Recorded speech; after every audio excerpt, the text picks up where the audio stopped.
Então, vamos acabar esse assunto, que é o assunto de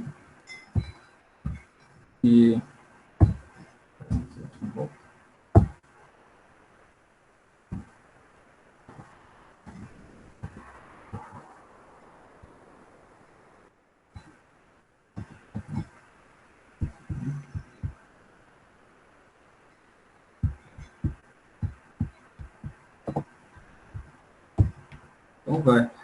Aqui a última parte, que é a parte 3. E aqui está. A gente vai falar de sequenciamento de base, são os 3 assuntos. O sequenciamento do DNA, que é para determinar o genoma, tanto do ser humano quanto de qualquer organismo, bactérias, vírus. E depois a gente vai ver sobre a síntese de DNA, ou seja, uma síntese de segmentos, né, de DNA, para obter aí genes sintéticos. Você pode produzir um gene no laboratório através de síntese. O sequenciamento é descoberta aí né, da sequência de base de nucleotídeos de um gene ou de um DNA completo, de um organismo inteiro. Daí se trata de um genoma, né, descobrir. E o método utilizado, houve métodos anteriores, mas o método que foi mais usado e padrão, pelo menos na década de 2000, né, no início do milênio, aí, até 2001, por exemplo, quando foi publicado o genoma humano, foi usado o método Sanger. Né? Sanger. Ele é um método que utiliza primeiro o fragmento do DNA, porque o DNA é uma molécula aí, dependendo do organismo, 1 bilhão de bases. Então, você não tem como pegar e ir lendo linearmente. Imagina 1 bilhão, né? Só para você ter uma ideia, se por dia a gente conseguisse sequenciar 1 milhão de bases do DNA, levaria 10 anos para sequenciar tudo, um genoma humano. Então, o que eles fazem? Eles, em vez de fazem de forma linear, eles fragmentam esse DNA em vários pedaços menores, e cada um desses pedaços eles colocam em uma máquina, em várias máquinas, portanto, porque são vários fragmentos. Cada fragmento vai para uma máquina, e essa máquina vai sequenciar o pedaço que lhe corresponde. Então, você pode colocar muitas máquinas funcionando ao mesmo tempo. Então, esse é o primeiro, uma maneira de tornar o processo mais rápido. E esse sequenciamento se baseia no uso de didesoxinucleotídeos. Então, né, é necessário saber o que é um didesoxinucleotídeo, antes de mais nada. O didesoxinucleotídeo é quando falta uma hidroxila, tanto na posição 2', quanto na posição 3', que está assinalado. Sabemos que as bases do DNA é desoxinucleotídeos. Usa desoxinucleotídeos, ou seja, desoxirribose. Então, desoxirribonucleotídeos. Né? Então, eles usam, enquanto no RNA possui uma hidroxila na posição 2', no DNA não existe essa hidroxila na posição 2'. Mas no caso aí, esses didesox, ele não possui também a hidroxila na posição 3'. E sem essa hidroxila na posição 3', como a gente sabe, não tem como haver uma ligação fosfodiéster entre um nucleotídeo e o nucleotídeo seguinte. Porque um nucleotídeo se liga ao nucleotídeo seguinte justamente pela hidroxila 3' ligada por uma ponte fosfodiéster ao hidroxila 5' do nucleotídeo seguinte. De 5' a 3', sempre uma sequência. Né? Então, se fizer falta essa hidroxila aqui, na posição 3', não é viável, não tem como ser inserido mais um nucleotídeo. Então, existe uma série aí de 4 bases de desoxinucleotídeos, que seriam esses que estão aqui. Aqui tem a forma genérica desses nucleotídeos. Ele possui uma ribose ligado, né, a uma base, a qualquer uma daquelas 4 bases, e a diferença é que aqui na posição 3' falta a hidroxila. No caso do desoxirribonucleotídeo, falta só na posição 2', mas nesse caso aqui é didesoxi, 2' e 3', ou seja, falta a hidroxila da posição 2' e também falta a hidroxila da posição 3'. Então, agora que vocês, né, estão conscientes e sabem, então, o que é um didesoxi, né, ele é representado por DD. DD-ATP seria didesoxiadenosina trifosfato. E DATP seria de desoxiadenosina trifosfato. Então, são bases de DNA, né? Porque quando se trata de RNA, não é desox, é a ribose integral. Tá certo? Então, isso daqui é a primeira coisa que tem que se entender, que o que é um didesoxinucleotídeo, né? O didesoxinucleotídeo existe para cada uma das bases. O didesoxinucleotídeo do ATP, da timina, da guanina, da citosina. Da uracila não, né? Porque isso aqui se trata de DNA. Então tá aí. É importante ver, né, a diferença. Inclusive, algum medicamento é justamente construído com essa estrutura aqui, sem, né, a hidroxila na posição 3'. Colocam outra coisa, colocam flúor, colocam cloro, colocam azida, colocam outro substituinte aí.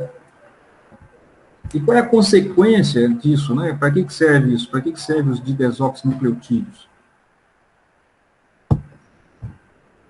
Aqui, o que é... Agora, para lembrar da importância do didesoxinucleotídeo, a gente lembrar da síntese, né? na replicação do DNA. O DNA, durante a sua replicação, uma cadeia se abre, e existe aqui uma hidroxila da posição 2', aliás, 3' aqui da ribose, de uma dos nucleotídeos. Então, o primeiro nucleotídeo está aqui em cima. Esse aqui é o nucleotídeo de origem. Tem a base, tem a ribose, a desoxirribose, e a base aqui, depende da base, uma das 4 bases. Depois tem aqui a ponte fosfodiéster, depois está aqui a outra ribose, com sua base, e tem a hidroxila, né, como todo desoxinucleotídeo normal, tem uma hidroxila aqui na posição 3'. Então, essa hidroxila na posição 3' é que ataca o fosfato alfa do nucleotídeo seguinte para promover a síntese, né? A replicação do DNA. O acréscimo de uma nova nucleotídeo ocorre por essa reação. Uma reação de substituição nucleofílica no fosfato alfa. E se você, em vez de um nucleotídeo normal, a DNA polimerase, ela pegar e introduzir, e ela pode se equivocar nesse sentido, né? Conseguimos enganar a polimerase. Se ela introduzir uma didesox, o que vai acontecer? O processo de replicação é interrompido, porque o hidrogênio na posição 3' não tem como sofrer, né, o acréscimo da base seguinte. Então, isso está bem fácil de visualizar aí, né, de entender. Então, qual é a consequência de você colocar esse nucleotídeo junto com os outros nucleotídeos? É que a hora que chegar a vez de acrescentar uma timina, se você pegar e colocar didesoxtimidina, né, trifosfato, que é essa aqui, no caso, seria, o que vai acontecer? Ele vai introduzir, como se fosse a desox normal, e não vai poder acrescentar mais nada, porque vai ter um hidrogênio onde era para ser uma hidroxila. Então, paralisa, bloqueia, né? Toda vez que a polimerase introduzir um didesox, interrompe a sequência, né?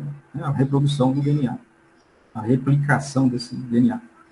Então, isso é fácil também de entender, imagina. E se não tiver dúvida, só para que esse processo de sequenciamento é interessante e é bom, né, as pessoas entenderem bem.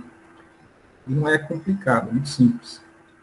Inclusive, também se baseia em algo similar o PCR, né, que é a clonagem de DNA, se baseia em um procedimento similar.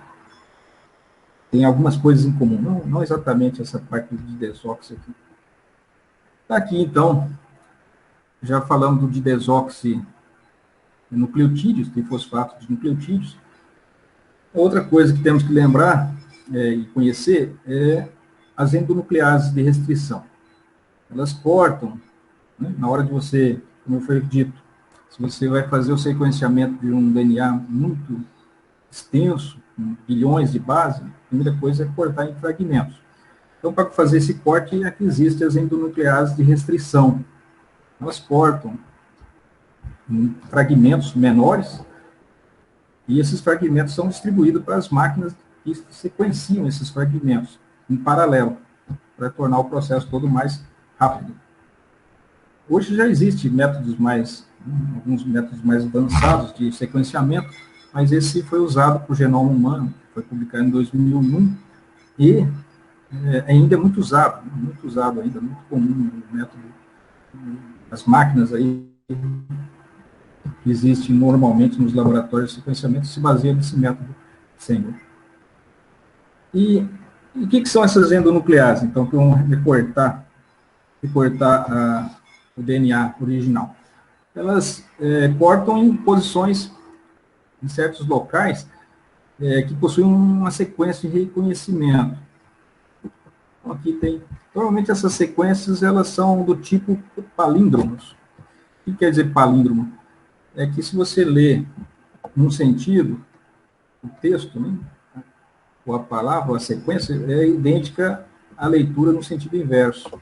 Então, existe, por exemplo, palavras como amar, né, que você pode ler num sentido, no outro ela continua sendo igual. Radar também. Então, são palíndromos. Então, existe aqui essa enzima, a LUI, que só corta nesses palíndromos de sequências de nucleotídeos. Quando ele encontra uma sequência desse tipo de nucleotídeos no DNA, ele faz uma cisão, a clivagem. Essa outra, né, existem muitos milhares de endonucleases aí que fazem esse tipo de corte, reconhecem segmentos específicos. Comercialmente, existem aproximadamente umas 200 endonucleases de restrição. Cada uma corta numa posição específica. Aqui, elas podem ser um corte vertical assim, ou enviesado. Né? Sempre são palíndromos, a gente pode observar. Aqui tem outro exemplo, né? EcoRI, esse é o nome de uma outra enzima, outra endonuclease, ela corta assim, nesse sentido, encontra essa sequência, tá? Aqui outra. Então, enfim, são enzimas que fazem clivagens em posições específicas. Dessa forma, você pode obter fragmentos cortados em certas posições e fragmentos cortados em outras posições.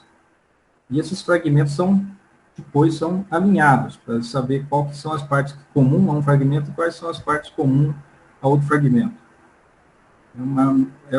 Se você sabe onde é cortado, né, e depois você encontra sequências que são idênticas, de um corte do outro, áreas de sobreposição, você consegue imaginar como seria a sequência completa. Mas isso daí é uma outra fase do processo. No momento é só o corte, então é importante saber que eles cortam, né, clivam o DNA em posições específicas. Então, o que eles fazem? Eles cortam, pegam esses fragmentos, está aqui o fragmento, já temos o fragmento do DNA, que foi obtido pela ação da endonuclease. A primeira coisa que eles fazem é abrir esse DNA, desnaturar, separar as hélices. Uma das hélices vai se ligar ao primer. O primer nada mais é do que uma pequena sequência de nucleotídeos que vão se parear com o início aqui, a extremidade 3' do fragmento que foi recortado. Então, tá aqui o fragmento que foi recortado, eles adicionam primers, né? São sequências que vão se ligar na extremidade 3'. Como fazer para garantir que esses primers se liguem na extremidade 3'? Como eles usaram uma endonuclease conhecida, ele sabe qual é os últimos segmentos, os últimos nucleotídeos, né, da extremidade 3', assim como ele sabe qual é os últimos nucleotídeos da extremidade 5', porque eles usaram uma endonuclease conhecida.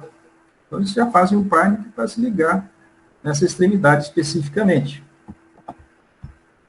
E eles colocam esse prime para promover, né, seria um promotor, né, um sinalizador para começar, a partir daí, o pareamento, a ação da polimerase. A polimerase vai ser ativada por esse prime para começar a partir da posição 3', ir adicionando os nucleotídeos, que vão parear com a sequência, o fragmento que foi recortado do DNA problema, né, o DNA desconhecido.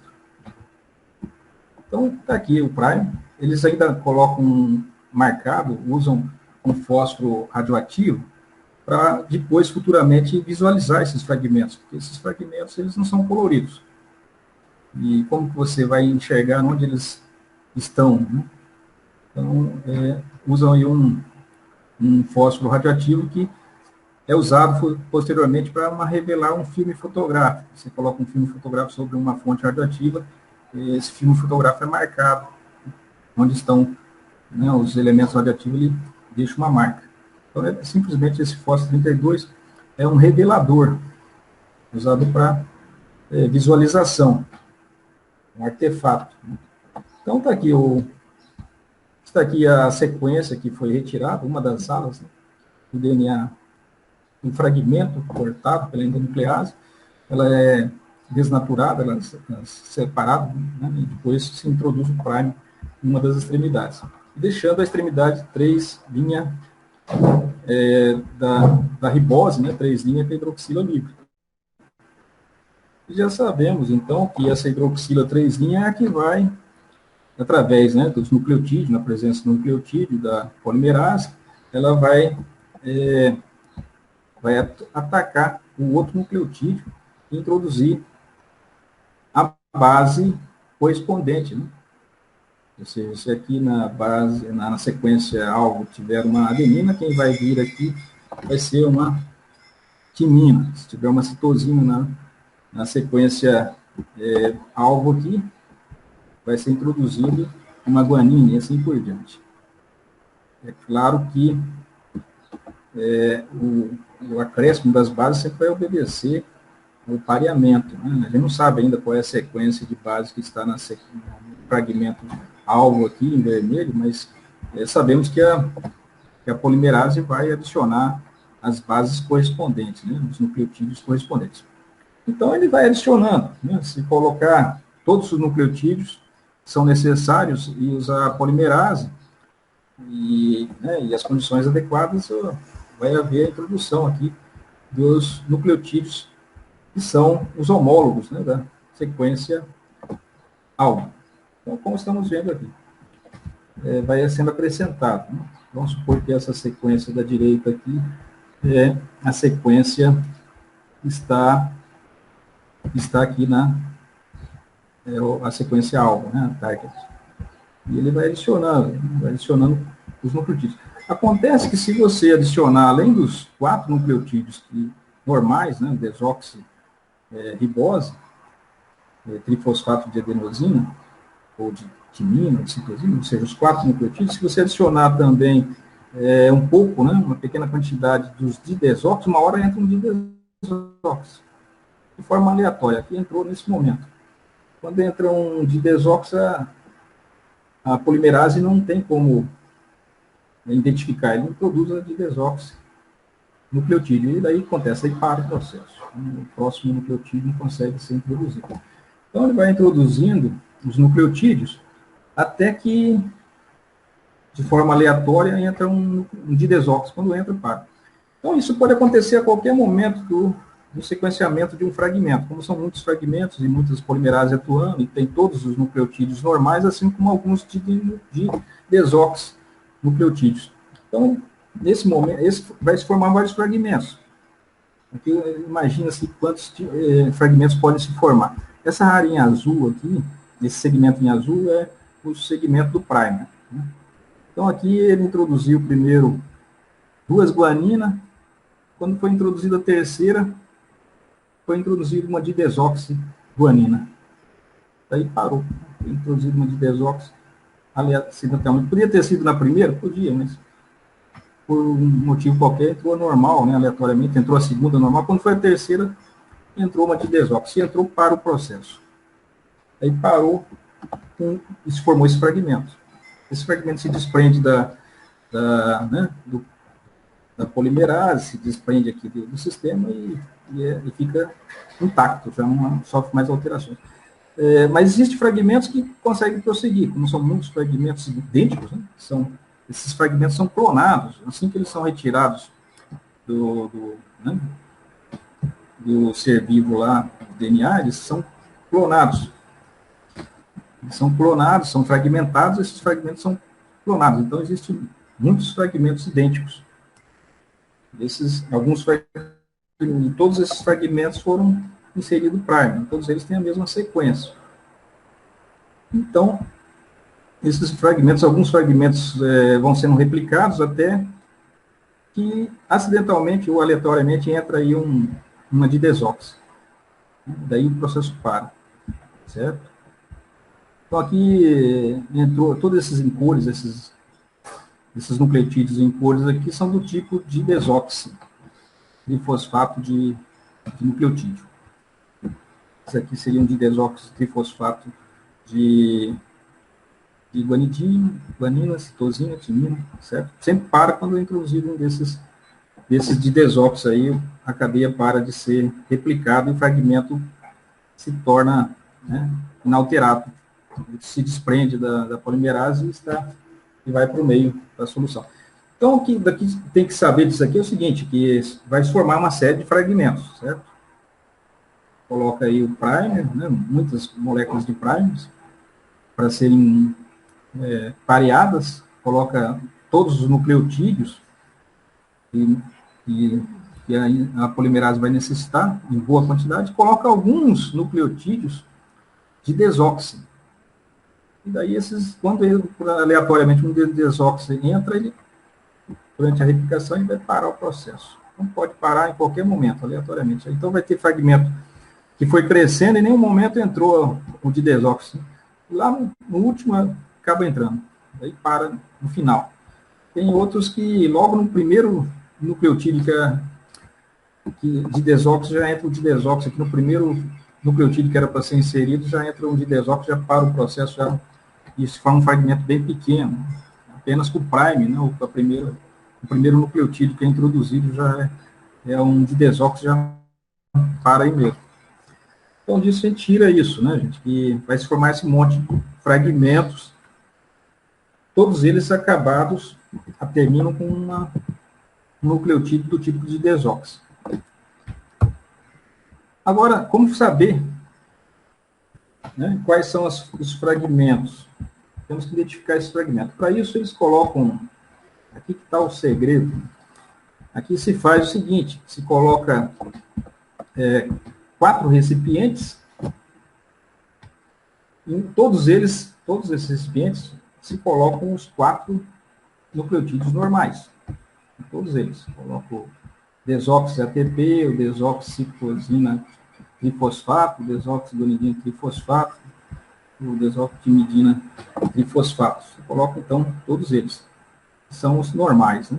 Coloca a DNA polimerase, coloca o primer, várias moléculas de primer. São aqueles segmentos que se deseja identificar a sequência. Coloca tudo em todos eles. Só que no primeiro, em azul aqui, só coloca uma pequena quantidade de didesoxiadenosina trifosfato. Aqui no verde, uma pequena quantidade de didesoxicitidina trifosfato. Aqui no laranja, uma pequena quantidade de didesoxiguanina trifosfato. E aqui no último, o mesmo para timidina. Então, você tem em todos esses recipientes as 4 bases normais, do tipo de desoxi normal, e uma pequena quantidade das didesoxi, diferentes para cada recipiente. Então, o que vai acontecer? Aqui no primeiro, uma hora ou outra vai entrar um didesox, né? Um didesox é ATP. Então, pode acontecer, a sequência que se quer descobrir é essa que está na primeira linha aqui. Então, essa aqui é a sequência que está só para ilustrar. Então, todos os fragmentos vão acabar em, toda vez que entrar um fragmento de desóxido de adenosina, aí para o sequenciamento. Então, para, logo no primeiro, né? O primeiro que foi introduzido no Prime já era uma de desóxido, aí já não prosseguiu mais, porque a introdução de uma de desóxido, adenosina trifosfato, já paralisa. E logo que ela entrou, ela era a primeira, ela entrou justo ela. E já ficou esse fragmento aqui para ser identificado. Mas e se por acaso entra uma né, difosfato de desóxido ATP normal, daí não, a síntese prossegue. Mas vai ter um outro momento que pode entrar uma de desóxido que é nessa posição. Se entrar uma de desóxido na posição 5, também vai parar aqui, mas vamos supor que também, e daí vai se formar um fragmento. Mas vamos supor que ainda nesse momento também entra uma de desóxido ATP normal, daí continua, existem fragmentos, então vão parar com o primeiro nucleotídeo, com 4 nucleotídeos, e o último é uma adenosina, com 6 nucleotídeos, né, sendo que o último aqui é uma adenosina. Então forma esses 3 fragmentos nesse frasco. Todos eles terminados em adenosina, né, na sua forma de desóxido. Né? Todos eles têm um didesóxido na terminação. Por isso que esse método também se chama de terminais, né? Terminações. Então, aqui, nesse daqui, vai acontecer o mesmo, só que o último fragmento vai ser uma citosina de desóxido. Então, aqui vai ter esse fragmento com 2, porque a primeira posição que aparece a citosina é a posição 2. Então, já pode entrar a forma de desóxido já parar aqui nesse ponto. Outra oportunidade de parar é na 4ª posição. Se ela entrar, também vai se formar fragmentos com... Né, porque na entrada desses fragmentos, desses nucleotídeos, pode ser tanto um tipo quanto que outro, né? É aleatório. Então, mas como existem muitos fragmentos, vai haver fragmentos que vão entrar a desoxitosina trifosfato normal, mas também, acidentalmente, ou aleatório, pode entrar a didesoxitosina trifosfato. Então, quando entra a didesoxi, o processo para. Então, é de se imaginar que todas essas citosinas aqui, terminais, elas são do tipo de desóxido. Né? Poderia até colocar um asteriscozinho antes para diferenciar das outras. Né? Então, esses aqui são todos. O mesmo acontece aqui com a guanina, certo? Esses 2 fragmentos. Esse daqui, só para ilustrar, para visualizar aqui a sequência correta, né? Certo? Então, agora, e o mesmo com a timidina. Então, agora que a gente tem aí, está visualizado os fragmentos que se formam em cada um desses recipientes, isso é feito tudo de forma automatizada, esse material do recipiente do ATP, né, é colocado num aparelho chamado eletroforese, né, um aparelho de eletroforese. Então, você coloca o fragmento, certo? Aqui na parte superior. Seria, na verdade, o aparelho está num plano, né? Mas aqui a gente desenha na vertical, é colocado umas valas. Quem já trabalhou com eletrolese conhece bem o procedimento. Você coloca a mistura, né, de fragmentos do recipiente ATP, aqui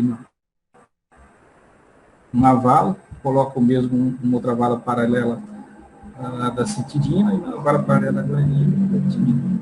Depois você coloca isso daí, uma diferença de potencial elétrico, coloca uma carga positiva aqui na extremidade inferior.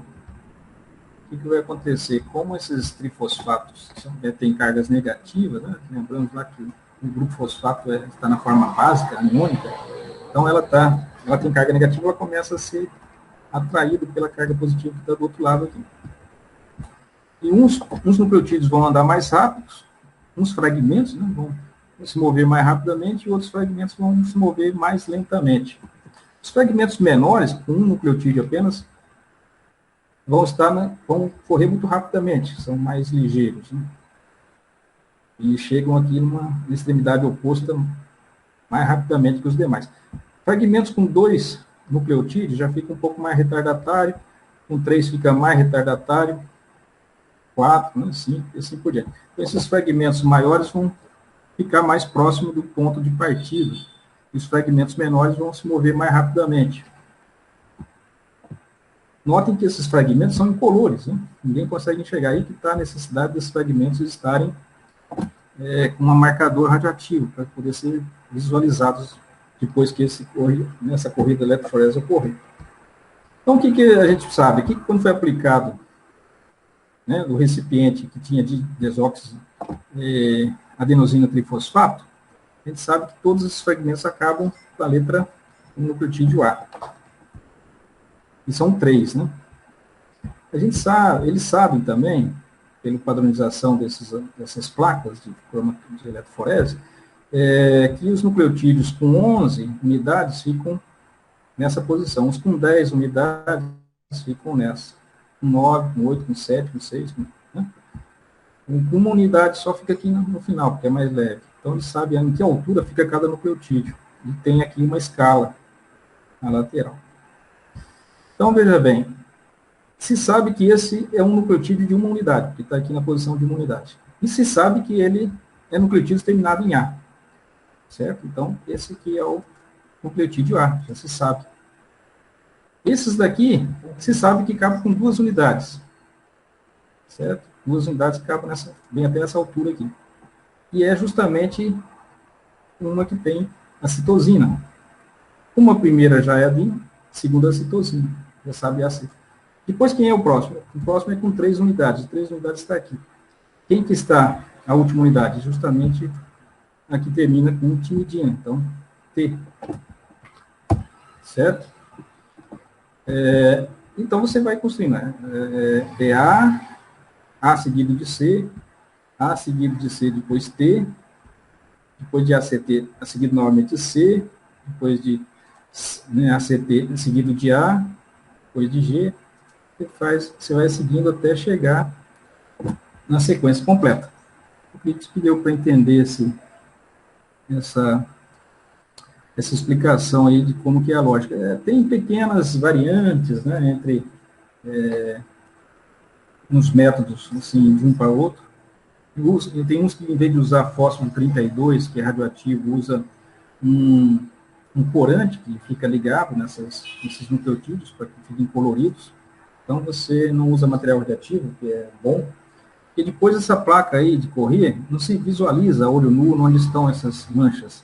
Para se visualizar, se coloca um filme fotográfico sobre ela, deixa um certo tempo, depois tira o filme fotográfico e você vê as manchas onde estão esses spots, né? Esses sinais aí, esses tracinhos, na verdade, são os spots que não são visíveis a olho nu, mas depois com uma placa reveladora você visualiza. Se fosse o caso de ter usado um marcador colorido, você veria cores, né? Saberia onde estariam as manchas também.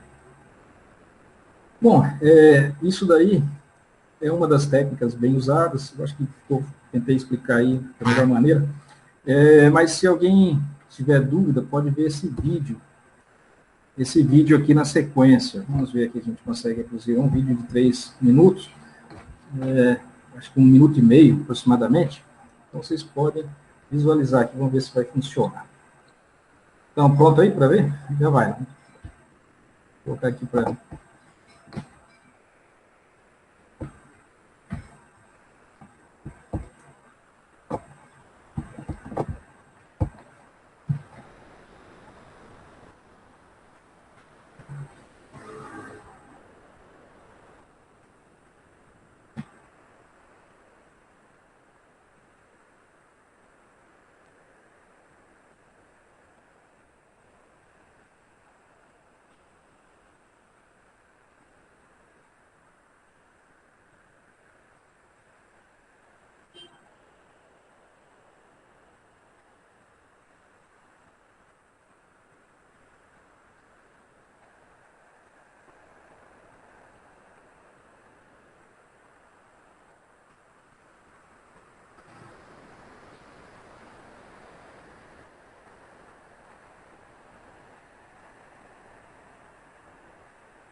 Bom, é isso. Acho que uma leve e rápida apresentação pode visualizar todo o processo. Bom, outro tema dessa aula, quem tiver dúvida, pode rever também, eu expliquei isso na videoaula. Isso aqui é a videoconferência, está gravado, se quiser rever, mas tem lá na videoaula também, tá, talvez falando com outras palavras, talvez de maneira mais clara. E aqui, além disso, tem esse vídeo também está lá no Moodle, para quem quiser rever essa explicação. Outro tema dessa aula, e é o último, seria a síntese laboratorial do DNA. Então, isso é muito importante, sintetizar pequenos fragmentos de DNA, que eles podem ser utilizados para fazer, por exemplo, terapia gênica. Se um indivíduo tiver um problema genético e falta de um gene, por causa da falta desse gene, tem falta de uma proteína essencial para o funcionamento, ele pode, né, resolver esse problema através de terapia gênica. Esse gene é introduzido nas suas células, ou tirado células, depois modificado essas células, e devolvido essas células modificadas geneticamente, para que agora elas contenham um gene faltante. É uma das tecnologias promissoras que está, inclusive, já colocada em prática em alguns laboratórios aí. E também para criar organismos geneticamente modificados, que possuem um gene extra e lhe confere certas características ou certas propriedades importantes, né, como resistência a defensivos agrícolas, né, herbicidas, por exemplo. Se você quer colocar um mata-mato, né, um herbicida, no meio da lavoura, o problema de usar esses mata-mato é que matava o mato, mas também matava as plantas, né, o cultivo. Então, tiveram que fazer, por exemplo, soja modificada geneticamente que fosse resistente ao herbicida. Então, se passa o herbicida, mata o mato, né, as ervas daninhas, mas não afeta soja, a lavoura, porque elas contêm um gene de resistência àquele herbicida. Também se fez esse tipo de modificação genética para dar resistência contra outras pragas, né? Lagarta, outras. Também existiam alguns tipos de vírus que atacam a lavoura, enfim, patógenos aí, fitopatógenos, né, que atacam as plantas, e daí fazem plantas modificadas geneticamente, e para produzir esses organismos geneticamente modificados, você tem que introduzir um DNA. Esse DNA, às vezes, tem que ser editado ou sintetizado. Então, isso aí é uma técnica muito importante em poder produzir em laboratórios pequenas sequências de DNA. Às vezes, se quer fazer também modelos animais modificados geneticamente para fazer estudos, né? Então, tem ratos que não possuem receptor da vitamina D, por exemplo, né? Nocaute, né? Seria vitamina D, calcitriol nocaute, receptor da vitamina D, né? Não tenha o receptor da vitamina D. Com isso, se consegue estudar os efeitos que a ausência desse receptor tem frente a certos medicamentos, a certos tratamentos, e se entender melhor o mecanismo, né, de certas drogas, de certos hormônios. Né? Então, é muito útil produzir modificações de DNA e sintetizá-los nessa sequência de DNA. E existem laboratórios que sintetizam, e os aparelhos atuais conseguem sintetizar sequências relativamente grandes, aí, até próximo a 100 mil bases. Então, está bastante avançado essa tecnologia. E no que consiste? Consiste aqui, isso é química, né? É química voltada para a síntese de DNA, mas são reações químicas com todas as letras. Você usa grupos protetores, aqui estão as peças-chave, né, para essa síntese de DNA. você usa um nucleotídeo um pouco diferente. Vai ser os nucleotídeos que vão ser construídos, né, uma sequência de nucleotídeos. Você começa com um nucleotídeo um pouco diferente. Você não pode usar um nucleotídeo idêntico, né, ao nucleotídeo que vai ser no produto final. E vai ser modificado ao longo da reação até chegar naquele produto final desejado. Mas eles começam com esse nucleotídeo aqui. Tem uma base, certo? Só que essa base tem os grupos amino, né, protegidos. Esse PR aqui significa protetor. Então, os grupos amino, NH2, o NH2 das bases, né, essas bases, são chamadas de bases justamente porque tem nitrogênio, e o nitrogênio é básico, é alcalino. Né? Por isso que existe a palavra alcaloide. Então, essas são bases. E esses grupos aminos estão protegidos, justamente porque o grupo amino ele é muito nucleofílico.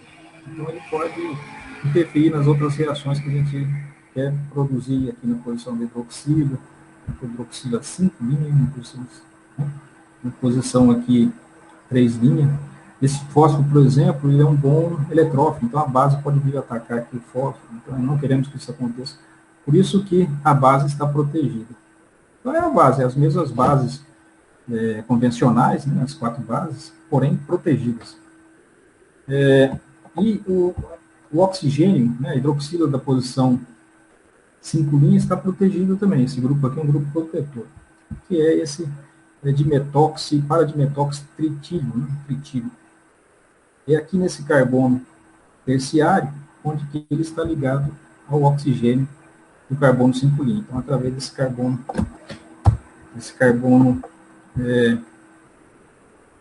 terciário aqui, que ele está ligado aqui, certo? É um grupo protetor, depois eles soltam, né? Eles mantêm ele preso aí. O conceito de grupo protetor é esse: você não quer que a hidroxila promova reações em outras partes da molécula durante algumas transformações químicas. Então, você coloca a hidroxila ligada a esse grupo tritílio e faz com que ela fique instável, né? Digo estável, que ela não interfira, que ela não reaja em outros pontos da molécula. A mesma coisa com a base está protegida. O fósforo, né, que era para ter um fosfato, o fosfato, a princípio, ele está na forma de um fosforamidito. Né? É um grupo amino, né, e fosfito, né, que é um fosforamidito, esse fósforo aqui. Tem esse nitrogênio terciário, e aqui tem um nitrila, né, uma nitrila aqui ligada, protegendo esse oxigênio. Então, todas agora é fácil, né, tem que visualizar isso. Todas as 4 bases, as 4 bases dos nucleotídeos têm que estar disponíveis nesse formato aí. Todas elas, né? Ou seja, você imagina a timidina, a citosina, a guanina, a timidina, todas elas protegidas aqui, ligadas ao a desoxirribose, né? Nós estamos falando de síntese de DNA, desoxirribose, com o oxigênio do carbono 5' protegido e com o oxigênio hidroxila da posição 3' ligado a esse fosforamidito aqui. Então, se você tem esse conjunto de bases nesse formato, você já tem os reagentes, os ingredientes necessários para a síntese do DNA, da sequência de DNA que você queira fazer. Como que se faz, então? Primeira coisa é usar um suporte sólido. Você tem que ter um suporte sólido, aqui começa aqui. O suporte sólido, você prende a primeira base, é a base número 1. Então, está aqui a base ligada ao suporte sólido. O suporte sólido é um silicato, pode ser do tipo esférico, uma superfície, onde você prende a primeira base. Ela é a base terminação 3', tá? 3', hidroxila 3' tá aqui. O nucleotídeo vai crescer a partir daí. E ele é ligado a esse suporte sólido, porque a cada vez que você fizer uma reação química e adicionar um nucleotídeo seguinte, você pode lavar esse suporte para eliminar o solvente, para eliminar os vestígios aí de subprodutos, os reagentes que sobrou, né, tudo que você lava e deixa e só fica, né, o nucleotídeo preso aí. Daí você pode fazer a fase seguinte. Isso aí facilita muito a purificação. Tem um suporte sólido, você pode simplesmente lavar esse sólido, depois você elimina aí o solvente e tal, e você tem aí o sólido com o nucleotídeo preso a ele. Então facilita, é o mesmo método usado, inclusive, para a síntese de polipeptídeo, que também tem um suporte sólido, a gente viu atrás. Facilita muito o processo. Está aqui o suporte sólido ligado na primeiro nucleotídeo. O nucleotídeo tem a base, pode ser uma base de adenina, guanina, citosina. Aqui, se queira ter, então, né, por onde começa, está protegido, não esqueça, está protegido. E essa hidroxila livre vai atacar o fósforo, certo? Por quê? Porque o fósforo está ligado a 2 oxigênios, então ele é eletrofílico. E para aumentar essa eletrofilia do fósforo, esse nitrogênio terciário aqui ele é protonado por tetrazol. O tetrazol protona esse nitrogênio, então coloca uma carga positiva no nitrogênio, essa carga positiva se transfere para o fósforo, e o fósforo fica eletrofílico, né? Aumenta a eletrofilia do fósforo. É por isso que não podemos ter uma amina, um grupo amina livre. Se tiver um grupo amina, certo? Se tiver um nitrogênio NH2, o NH2 é melhor que o OH. Imagina que tem um NH2 livre aqui na base. É ela que iria atacar o fósforo. Então, as bases têm que ser protegidas justamente para evitar a presença de NH2, que ele tem uma propriedade similar ao OH. Aliás, muito melhor ter um NH2, ele é muito mais nucleofílico do que o OH. Então, as bases têm que estar protegidas por isso, para evitar que um nitrogênio de uma amina primária, de uma base, venha atacar o fósforo, esses fosforamídeos. Né? Então, o que vai promover, então, só o ataque único exclusivamente da hidroxila, né, da posição 5' ao fósforo. E esse grupo sai, que é protonado, né, quando um H+ se liga ao nitrogênio, ele rompe essa ligação, por causa da carga positiva que é adquirida pelo nitrogênio. Então, ele rompe essa ligação, por outro lado, vem um par de elétrons aqui, depois sai um próton daqui, né, sai um hidrogênio daqui, um H+. Mesmo o H+ que se liga lá, acaba saindo do hidrogênio, uma vez ele tenha se ligado ao fósforo e expulsado o grupo amino. Daí já temos aqui, ó, olhem só, já temos a ligação 3', 5'. Já temos a ligação de 2 nucleotídeos, nucleotídeo 1 e nucleotídeo 2, certo? Não é um fosfito que está ligando aqui, não é uma ponte fosfodiéster por enquanto, mas logo vamos ter a ligação fosfodiéster aqui ligando um desoxinucleotídeo ao outro desoxinucleotídeo. Já temos aqui a ponte. Quando se coloca iodo, o iodo faz justamente isso. O iodo vai oxidar o fósforo a um fosfato. Esse fosfito vai se transformar num fosfato justamente com o iodo. Então, o iodo vai eliminar esse grupo e vai oxidar o fosfito a fosfato. É colocado água também.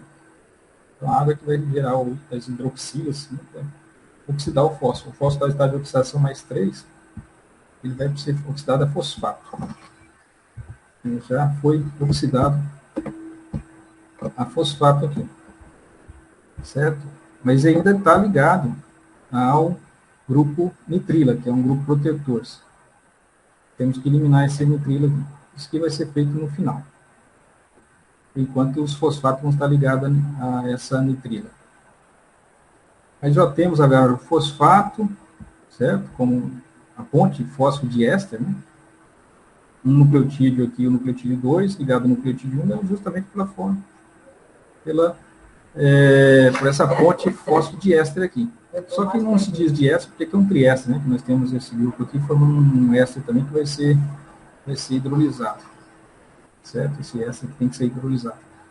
Ele está aqui na forma de triéster, né?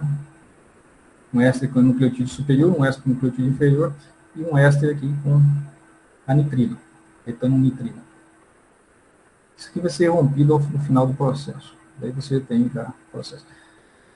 Cada vez que se faz uma reação, esses nucleotídeos seguem presos ao suporte. Então, você coloca um solvente, lava, os reagentes são eliminados, os solventes são eliminados, os subprodutos, o excesso de reagentes, tudo é eliminado, fica só o suporte limpo com o nucleotídeo pronto para sofrer uma nova reação. A reação seguinte, eles colocam um meio ácido. Esse meio ácido é para desproteger exclusivamente o trítilo, né? Esse dimetoxitritila, tritilo que está aqui em cima, certo? Protegendo o oxigênio. Você coloca ácido, libera. Ele fica pronto para receber esse hidroxilo. É o mesmo hidroxila, né, que havia no começo aqui. Agora se repete, temos novamente uma hidroxila agora ligado ao segundo nucleotídeo. Então, essa hidroxila está pronta para resolver o processo, todo o processo novamente. Um segundo monômero, ou seja, um segundo nucleotídeo vai se ligar aqui. Né? Depois vai ser usado tetrazol para desproteger. Vai ser usado na presença do tetrazol que o monômero vai ser adicionado. Né? Esse monômero, esse nucleotídeo necessita de tetrazol para entrar aqui nessa posição, para formar a ponte. Depois é colocado iodo para oxidar o fosfito a fosfato. Depois colocado ácido para desproteger o grupo etílico. Formar uma hidroxila. Então você já tem o terceiro nucleotídeo adicionado. E você vai repetindo o processo, sempre novo monômero em meio ácido, oxidação com iodo e água, ácido para desproteger a hidroxila 5', novo nucleotídeo, novamente acidificado com tetrazol, que é o catalisador, novamente oxidado com iodo, novamente desprotegido. Então vai fazendo em ciclo. Em poucas horas você tem milhares de nucleotídeos aí sintetizados. Agora, o que falta fazer no final? Já temos aqui a sequência de nucleotídeos desejado. Se você quiser adicionar, qual é a sequência? Você adiciona o primeiro nucleotídeo da sua escolha. Pode ser uma adenosina, uma guanina, uma citosina. Ele vai ser adicionado sequencialmente. Depois lava, fica com a extremidade livre, hidroxila da 5' livre, para sofrer adição de um nucleotídeo seguinte. Daí você escolhe o nucleotídeo que você quer adicionar. Vai adicionando na sequência desejada, para obter o polinucleotídeo desejado. E no fim, vai só faltar fazer duas coisas, desproteger esses grupos nitrilas, que estão, etanonitrilas aqui, que estão ligados ao fosfato, vai ter que ser desprotegidos, desconectados, e vai ter que se desconectar também aqui a ligação ao suporte. Só falta isso para concluir a síntese do nosso nucleotídeo. Antes disso, vamos ver aqui como que os grupos, as bases são protegidas. Então, a citosina, ela tem esse nitrogênio aqui. Esse nitrogênio tem pares de elétrons, ele pode atuar como se fosse uma hidroxila. Lembra que nós temos hidroxila 5' e temos hidroxila 3'.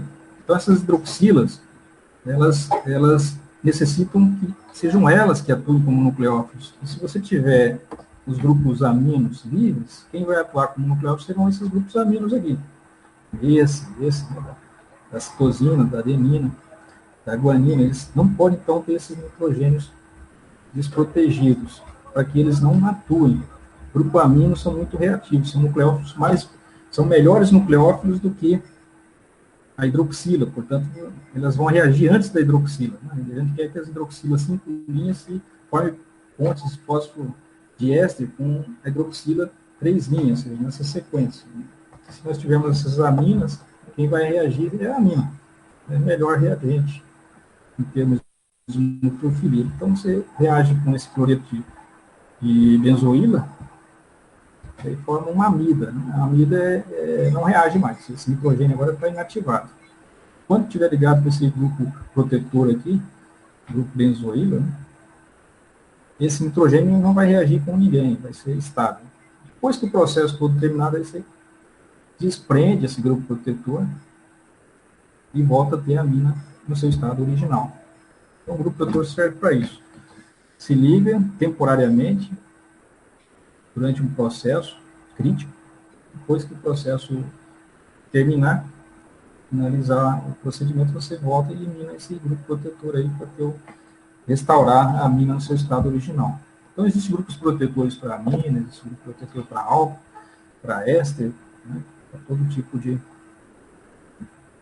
função química. Então, aqui o mesmo cadenina usa também o mesmo grupo protetor. Para guanina, usa esse cloreto de butanoíla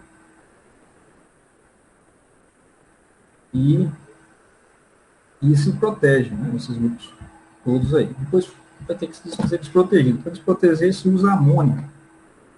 A amônia se coloca na presença de amônio, hidróxido de amônio, essas ligações, esses grupos protetores se desprendem. Certo? Vamos ver isso. Então, quando se coloca amônia lá no final, ela serve tanto para eliminar os grupos etano-nitrilas que estão ligados ao fosfato, aqui é a ponte fosfodiéster, né? Está na forma de triéster. Aqui acima teríamos uma hidroxila terminal 3', né? E aqui abaixo teríamos uma hidroxila de um carbono 5', de uma nucleotídeo seguinte, né? Nucleotídeo anterior, nucleotídeo seguinte. Seria a ponte de éster, porque teriam esses dois éster. Mas também temos um terceiro éster que tem que ser eliminado, né? Romper essa ligação aqui.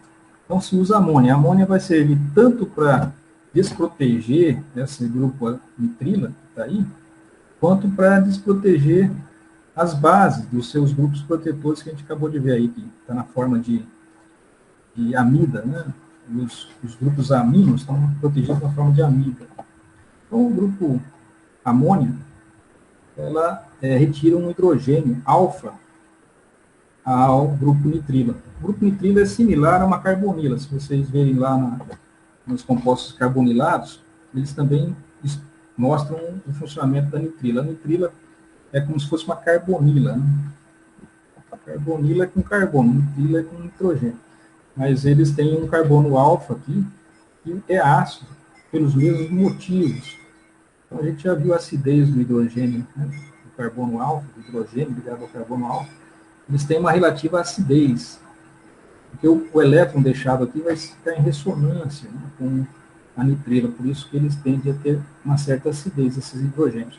Então, na presença de uma base, essa acidez vai ser manifestada, ou seja, vai desprotonar aqui, vai sair o próprio, um par de elétrons vai ficar, vai formar uma dupla aqui, e esse par de elétrons move-se para o oxigênio, formando o fosfonato.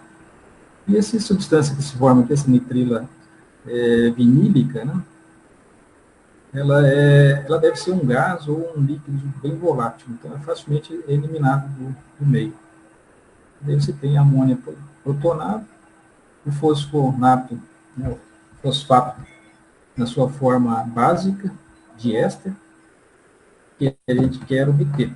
Então, essa amônia, no final do processo, quando a cadeia já tiver sido sintetizada, você trata essa fase sólida, com o polipeptídeo apegado na fase sólida, com a amônia. A amônia vai tanto desproteger os grupos, as bases, né, quanto também eliminar a hidrólise aqui, né, uma aminólise aqui, da ponte éster, né, essa ligação éster. Você poderia se perguntar, mas por que ele não quebra a ponte éster desse lado, né, com a ligação 5' ou 3' aqui embaixo, né? É porque aqui tem a acidez está aqui. Esse hidrogênio é ácido justamente porque tem uma nitrila. Então, não existe acidez nos hidrogênios em outros locais. É aqui que está a acidez. Não existe um hidrogênio alfa em outras posições, né? Então, esse grupo protetor já foi colocado aí, já pensando, né, nessa facilidade que haveria de existir posteriormente na hora de se proteger. Então, é tudo feito já de caso pensado. Já se colocou sabendo que na hora de desproteger, como seria feito? Com amônia.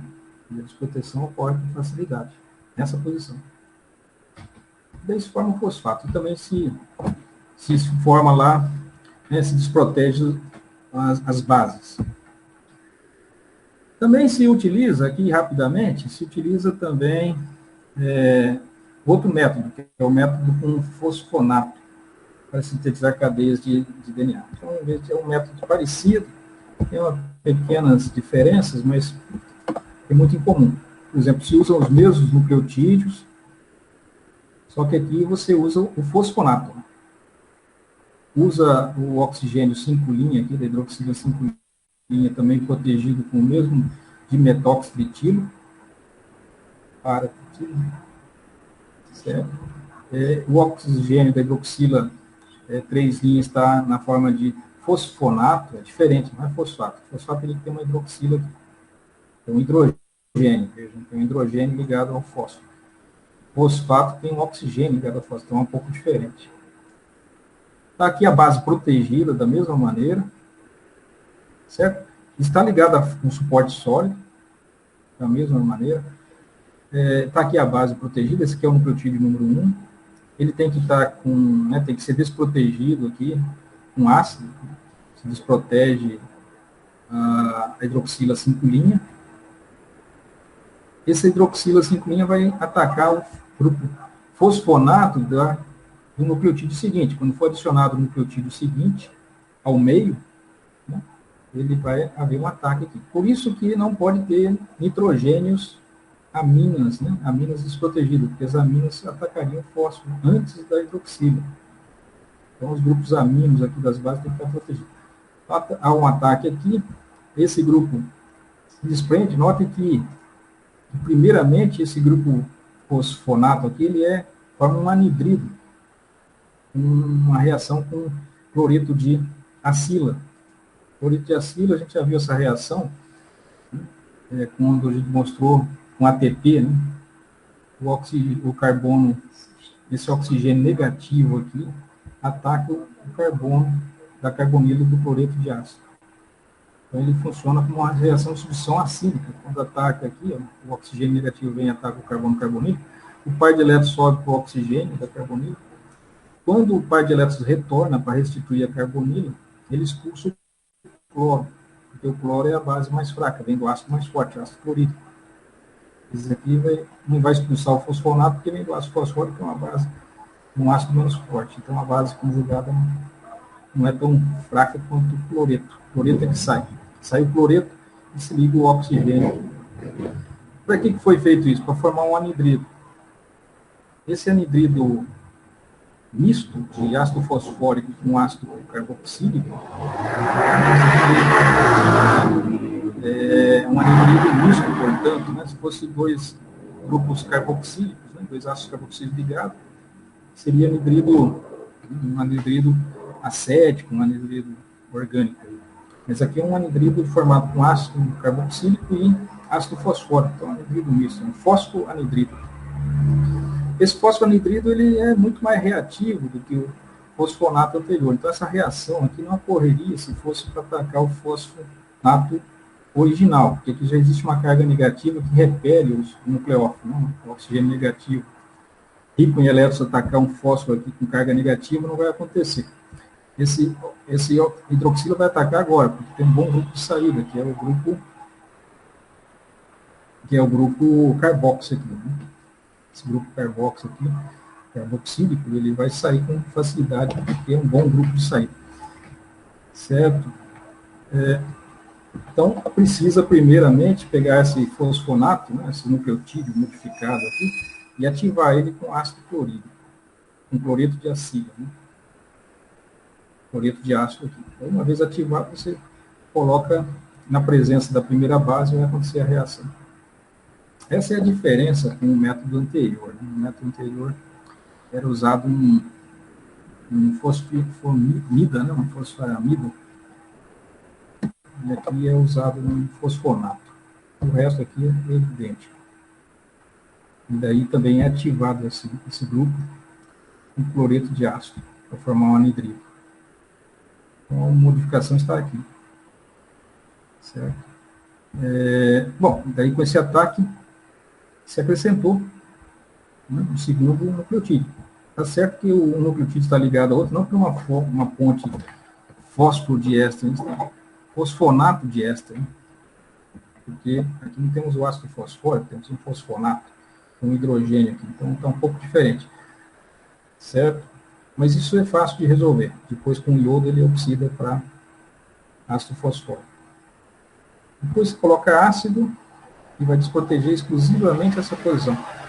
Notem que as desproteções são seletivas, enquanto a hidroxila, né, da posição 5' se desprotege meio ácido, as bases aqui estão protegidas se desprotegem com amônio.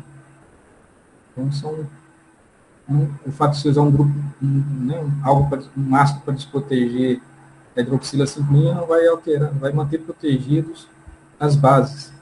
Então, o ácido desprotege aqui a posição 5' e o processo volta a ser repetir, como ocorreu aqui com o primeiro nucleotídeo, agora vai acontecer com o segundo nucleotídeo. Novamente vai ter um hidroxila livre, que vai atacar um fosfonidrido de uma terceira base, e vai acontecer todo o processo, né? Monômero ativado, né? Esse monômero com nucleotídeo ativado. Não chama nucleotídeo porque não é idêntico, não é bem um nucleotídeo. Um nucleotídeo modificado, está chamando de monômero. O monômero ativado por ácido clorídrico, depois que essa ativação é feita tudo automatizado no sistema, depois colocar ácido para desproteger, só 2 passos, né? Desprotege a hidroxila e adiciona um nucleotídeo ativado. Desprotege a segunda nucleotídeo, adiciona um terceiro nucleotídeo ativado. E vai crescendo a base, né? A sequência de polinucleotídeo.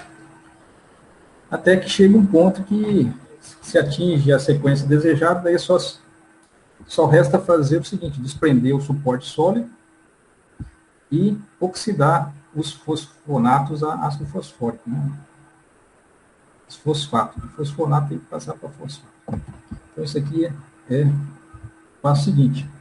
No passo seguinte aqui, a última fase primeiro eles oxidam o fosfonato a fosfato. Usam iodo. O iodo é um agente oxidante e na presença de água, vai haver a oxidação. Depois tem que ser desligado, né? Nesse processo de tratamento, também se usa amônia, né, para desproteger, né? Ainda está protegido, mas depois se usa amônia para desproteger as bases, né? Um outro passo. E, finalmente, se usa um outro reagente para se desconectar aqui o suporte sólido, ter o ligonucleotídeo sintético pronto. Bom, e só para comentar agora, finalizar isso daí, muitos medicamentos se baseiam em nucleotídeos. Eles são introduzidos aí para promover o bloqueio da replicação do DNA. Então, se um vírus necessita de sofrer uma replicação, se você introduz um nucleotídeo como o AZT, ele engana, né, a polimerase e é introduzido no lugar de um nucleotídeo, promovendo, né, o bloqueio da replicação e, consequentemente, o vírus não pode se reproduzir, ele é eliminado. Também nessa mesma linha se baseia alguns antitumorais. Só que, quando se trata de antitumoral, ele promove tanto a paralisação da replicação celular, né, tumoral, quanto das células normais. Então, quando você toma um medicamento que bloqueia a replicação do DNA, você consegue controlar, reduzir a proliferação de tumores, né, a proliferação celular nos tumores. Porém, como as células normais muitas vezes usam os mesmos nucleotídeos, acabam sendo afetadas também, o que são os efeitos colaterais. E quais são as células que mais são prejudicadas? São aquelas que se reproduzem mais rapidamente, de forma normal no corpo, que são as células do sangue. Uma pessoa tem, né, problemas aí problemas hematológicos aí, inclusive células que são necessárias de ser repostas com frequência são as mais prejudicadas, porque também necessitam replicar seu DNA.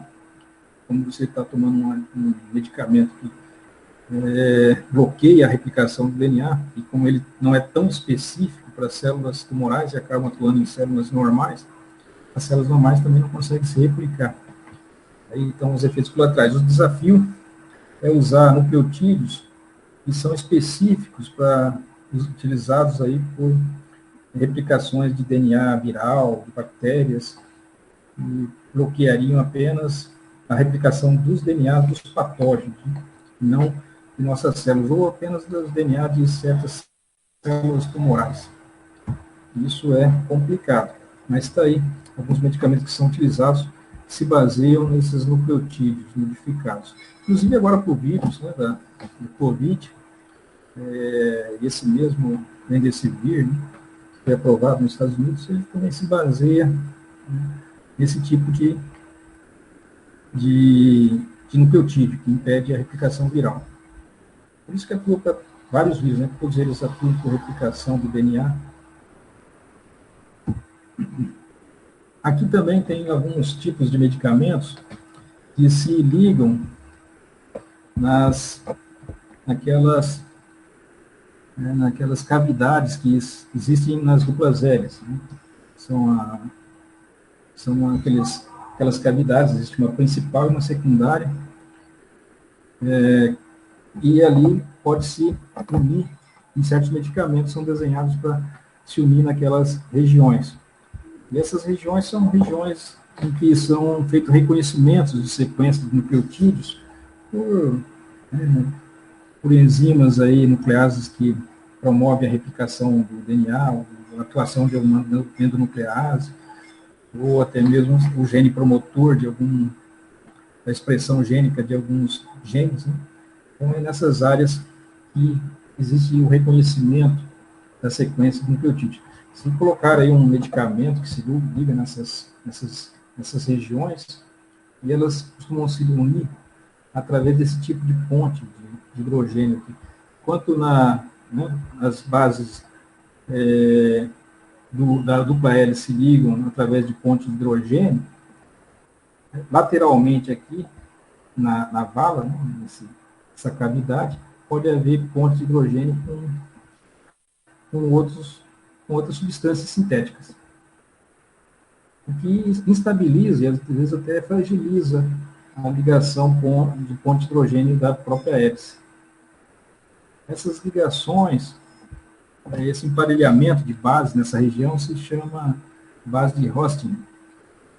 Eles portanto, são assim que eles se unem nessas regiões. A gente vai falar sobre isso quando, novamente, né, alguns medicamentos que atuam dessa forma, falar no próximo tópico, no próximo capítulo sobre planejamento de fármacos.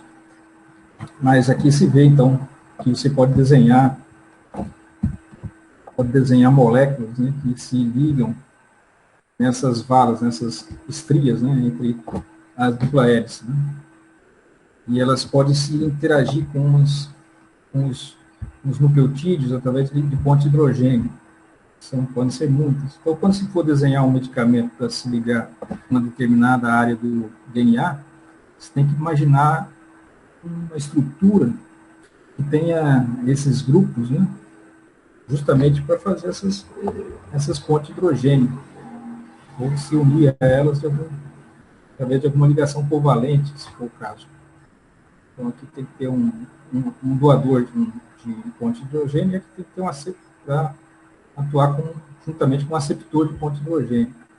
Aqui um aceptor de ponte de hidrogênio com um doador de ponte de hidrogênio, assim, para identificar essas sequências. É claro que cada trecho do DNA vai ter um nucleotídeo diferente. Então, se pode desenhar moléculas que vão interagir em certos trechos do DNA, promovendo aí algum efeito, paralisando, né, bloqueando a ação de uma endonuclease, ou promovendo aí outro tipo de ação desejada, daquele gene, daquela sequência. A gente vai dar uma olhada nisso no próximo capítulo, esse a gente está finalizando. Tá certo, muito obrigado. Terminamos aqui esse assunto de ácidos nucleicos. Como que está aí o pessoal? Tá bom. Ele está explicando o Google Drive. Vai dar Ele é formado em Parar a computação, apresentação. mestrado e doutorado, trabalha em ciência de dados. Parar aqui a gravação.